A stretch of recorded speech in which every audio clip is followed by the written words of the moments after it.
Marshall Pig Chapter 19 Sumu comes, looking for trouble even after settling the little boy. Yan Kai wasn't in a rush to leave. After all, that night, the little boy had given him some of his rations. So he had to stay until the boy opened his eyes. Only after that would his heart be at peace. Inside, the hunter was paced round restlessly, worried about his boy. Before long, the doctor shut him out, saying he was too noisy. Dr. Chu said, "It is fortunate we did some emergency treatment, otherwise my son would have truly lost his life, Xavier. Your mercy and kindness I will be forever unable to repay, even if I worked hard my entire life." As soon as he finished speaking, the hunter knelt down in front of Yan Kai. Yan Kai did not help him up but smiled and said, "Big brother Jan, men only kneel before gold. With you kneeling, you have harmed our good relationship. You do not need to kneel to me in the future. I also ate some of your child's rations. If you are talking about owing, then I owe you too." After finishing his sentence, he went to help Hunter Chan up. Hunter Chan was moved to tears. "Xavier, you truly are a good person." As they were speaking, the doctor walked outside and said to Hunter Chan, "It is no longer dangerous, so you need not worry. But because he has lost a large amount of blood, he will be asleep for a while longer, but once he wakes up, he'll be fine." When they heard those words, Yan Kai and Hunter Chan both let out sighs of relief. Once he relaxed, Yan Kai felt a wave of exhaustion flow through his body. Today had been far too exciting. He had also received many wounds and lost tons of blood. Even with his previous energy, his body had still received damage, so when he relaxed himself, he fell asleep until the sun rose.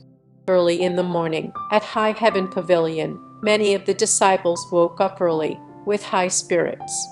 Together they gathered in a certain region, waiting in anticipation. For sea eyes, craned necks, and an unruly state of mind. These things were consistent throughout the crowd. Together they surrounded the house like a housewife who had waited many years for her husband to return home, exemplifying their devotion and expectation. With the passing of time, the number of people who gathered here gradually increased. It was like they were telepathically connected. Everybody turned their heads at the same time to look at one place. That place was the path that leads to the residence of Yan Kai, a small little hut. Today was the day when they could once again challenge Yan Kai. This was equivalent to a free contribution point box. How could these disciples give up this golden opportunity? Some people pitied Yan Kai's predicament. For every 5 days, he was challenged and beaten to a pulp. This was really a bit too brutal. "Sullivan, why don't you guys realize that he also wishes to continue to fight till he is badly beaten up?" However, sympathy alone could not help Yan Kai. Even if they did not challenge him, many others would gladly take their place. In the end, he will still be beaten to a pulp, so they might as well do it themselves. At least they could take it easy on him. When they thought about it like that, they all came to try their luck. Typically, Yan Kai was already awake and had begun to sweep the area by this time, but it was really strange today. Even after waiting quite a while, they still had not seen Yan Kai. Even when they tiptoed over to look round, they could not find him. What's with Yan Kai? Did he oversleep? Why hasn't he come out yet? I don't know, thinking about it. Has anyone seen him in these past few days?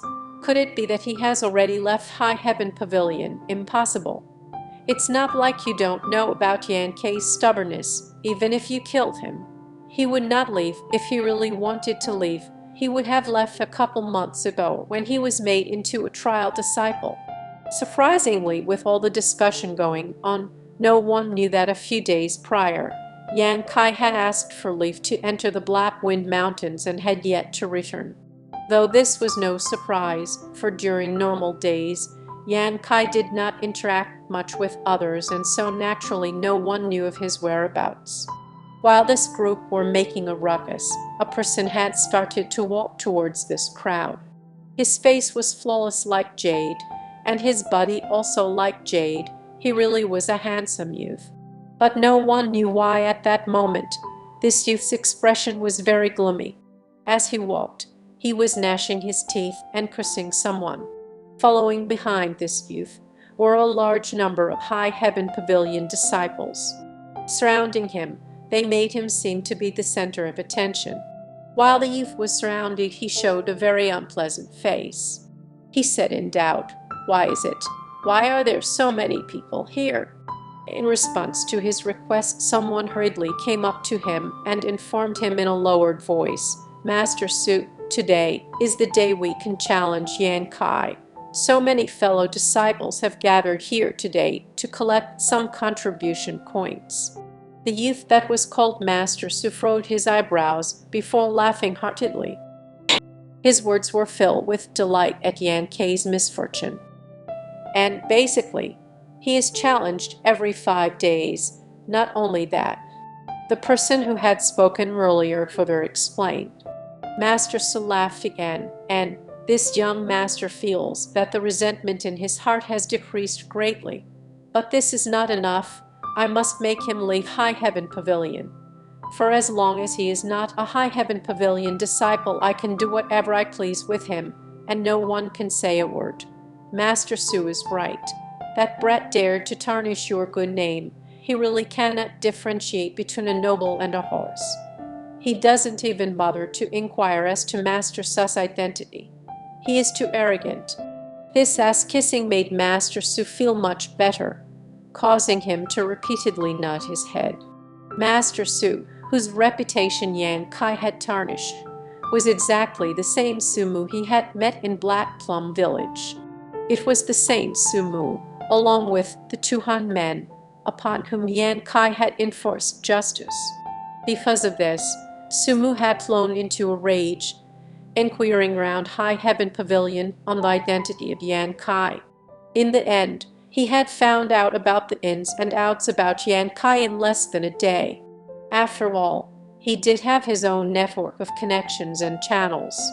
But under the iron rule of the main gate, he could not easily move his hand and had waited until this day to bring a bunch of people over to cause trouble for Yan Kai. Unfortunately, he didn't expect that so many other people would also come for Yan Kai. This made Sumu somewhat displeased. Waving his hand, he said, "Make them leave. Tell that today Yan Kai will only be mine today." This statement made Yan Kai sound like some sort of young girl, or like an available prostitute, ready to be brought. The person next to him promptly walked into the crowd, cupped his hands and said, "Fellow brothers and sisters, today's battle with Yan Kai, Master Su has already reserved it. So I ask my fellow brothers and sisters to please line up at the door and watch. I am sorry any inconvenience."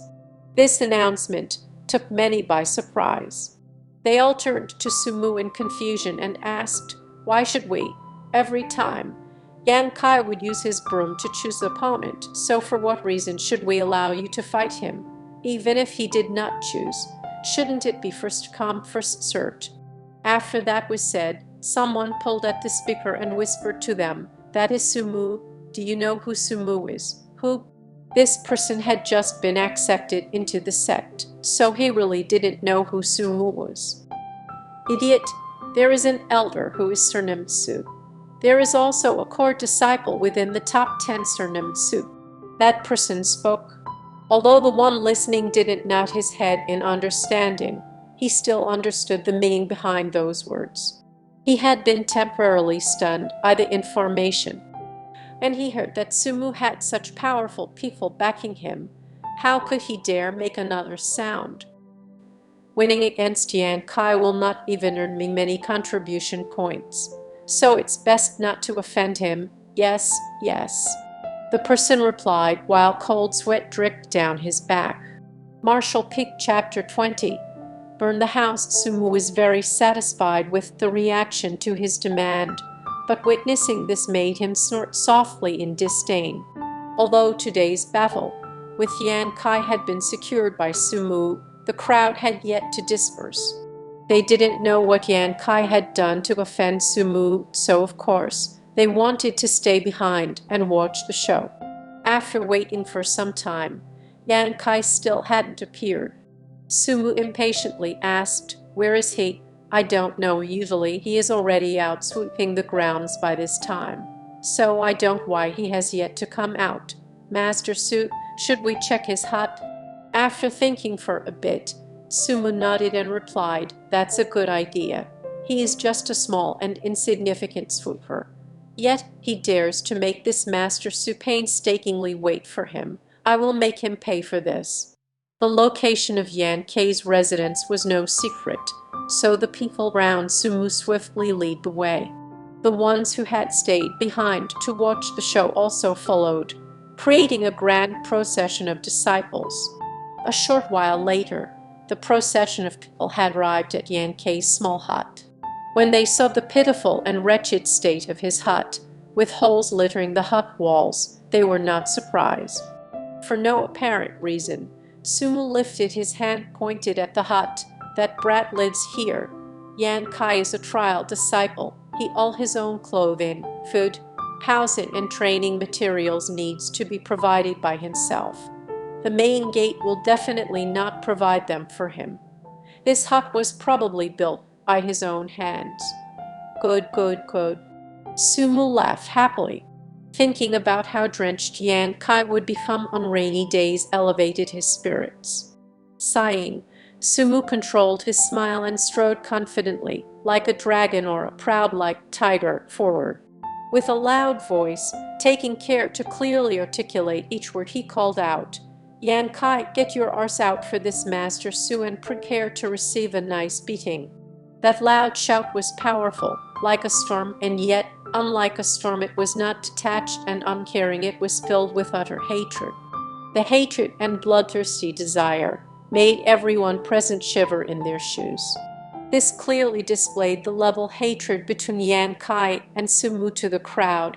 Evidently, it was not a small grudge. But no matter how long he waited, there was not even a hint of movement within the hut. Sumu's face was now full of rage. Snarling, he called out again, "Yan Kai, be a smart guy and get your arse out here. Otherwise, we will come inside and drag you out." Yet, there was still no reply. Sumu now felt there was something odd, for if Yan Kai was really inside, there should be at least sounds of him breathing. Could it be that he was not inside? Sumu signaled one the people around him exaggeratedly. That person promptly sprang forward, forcefully kicked down the wooden door and rushed into the small hut. Not long after they had entered, that person ran out again and reported to Sumu, "Master Su, there is no one inside. There is also a small accumulation of dust. Looks like this trash knew that calamity was approaching and how already fled." Fled. Sumu nearly vomited blood in anger. He had racked his brains, scheming for many days, all in preparation for this day, the day he would get to exact his revenge and make up for the shame he suffered at the hands of Yan Kai. He had even brought this many disciples to come and watch the show, yet that Yan Kai had unexpectedly fled. This was like a powerful punch had been let out. It landed on a piece of cotton. It made Sumu feel gloomy and depressed. Speaking about it, for these past few days, we haven't seen even a strand of hair from Yan Kai. A wise man will submit to the circumstances. Since Yan Kai had offended Sumu, he probably knew that all hell would break loose, forcing him to leave the main gate. No wonder even after waiting such a long time, he had yet to appear now that Yan Kai has left. The crowd muttered softly. None of their mutterings escaped Sumu's ears. Although he was pleased by the respect they were showing him, he hadn't been able to extract his revenge. Thus, Sumu's heart was still unsatisfied. After thinking for a while, with a gloomy face, Sumu could only accept the fact he would not get to extract his revenge on Yan Kai today. In a fit of rage, he said, "That trash really got lucky. However, my anger will not dissipate. Burn down this pitiful hut." This demand alarmed everybody present. Even the people Sumu had brought with him were stunned. One asked, "Master Su, is it a good idea to start a fire inside the school? What are you afraid of?" Sumu eyed him. "Even if the sky falls down, I will be there to catch it. Furthermore, it isn't even important to the school. So what if it is destroyed? It wouldn't be much of a loss. Also, leaving this ratted hut standing will harm this younger master's eyes." Hearing him speak dispelled the concerns within their hearts. With the Master Su as backing them, burning this hut was nothing. Before they lit the fire, some went to look for dry grass to use as kindling. After a while, everything was prepared. Grinning, Sumu lit a torch. Its flames distorted his face greatly, making him appear evil. "Yan Kai, I warn you never to let me see your face in the future. Otherwise," Sumu said while grinding his teeth. Just as he was preparing to throw the torch into the hut, a person to his side tapped his shoulder, and whilst releasing a bloodthirsty aura inquired of him, "What is this for?" Sumu didn't even need to think before replying, "Burning a house." "Why are you burning my house?" That person's voice carried a hint of anger. Sumu curled his lip ferociously and turned his head.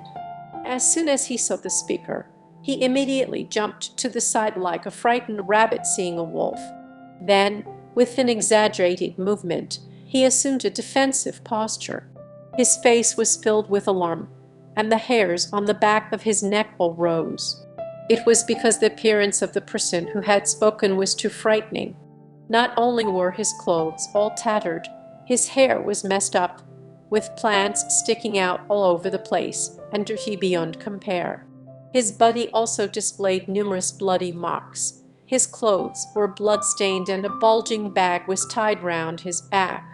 God only knew what was in there. A gentle breeze blew past, causing his tattered pants to flap, revealing a strong and sturdy leg covered in leg hair. The wind carried with it the stench from Yan Kai's dirty-filled body, which Sumu was unable to stomach that smell. That appearance, coupled with the blood and smell, made Sumu want to vomit up his 3 meals. That posture, that manner, was strangely familiar. If he were to hold a broken bowl in one hand, then he would look exactly like a beggar. But why did he feel that this horrifying person looked familiar?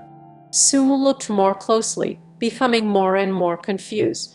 After he thought for a while, he cried out, "Yan Kai! If it's not Yan Kai, then who could it be?" Even though his body shape had changed and his face was covered in filth, how could Sumu, who hated Yan Kai deep down in his bones, not recognize him? If he could not recognize him, then who could? Yan Kai also recognized Sumu. Grinning widely, he revealed a set of ivory white teeth. The voice that said so was full of ridicule, turning Sumu's white face a deep red.